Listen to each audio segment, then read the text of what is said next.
নমস্কাৰ বন্ধু বান্ধৱীসকল।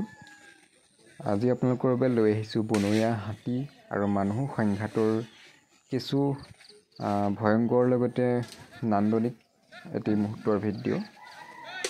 ভিডিঅ'টো গোলাঘাট জিলাৰ হাতী মানুহ সংঘাতৰ বাবে বিশেষকৈ বিখ্যাত মৰঙী মৌজাৰ ঢলা-কছাৰী গাঁও, উদয়ন, গৰঙা আদি অঞ্চলত প্ৰায় প্ৰতিদিনেই এনেদৰে বনৰীয়া হাতীৰ মুক্ত বিচৰণ দেখিবলৈ পোৱা যায়।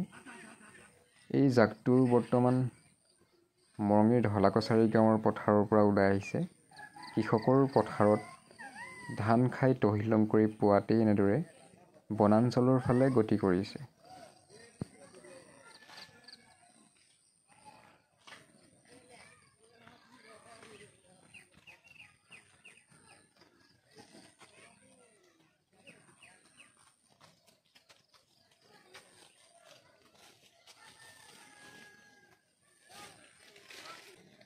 ভিডিঅ'টো চোৱাৰ বাবে সকলোলৈকে মই ধন্যবাদ জনাইছোঁ। আৰু এনেধৰণৰ ভিডিঅ'সমূহ আপোনালোকে প্ৰতিদিনে পাই থাকিবৰ বাবে মোৰ চেনেলটো ছাবস্ক্ৰাইব কৰি ল'ব। মৰঙী মৌজাৰ ৰাইজে আজিৰ পৰা প্ৰায় বছৰ ধৰি আগৰ পৰাই এই হাতী মানুহ সমস্যাৰ সন্মুখীন হৈ আহিছে। চৰকাৰৰ ফালৰ পৰাও কোনো ধৰণৰ স্থায়ী বিকল্পৰ সমস্যাৰ সমাধান আজিলৈকে পোৱা নাই।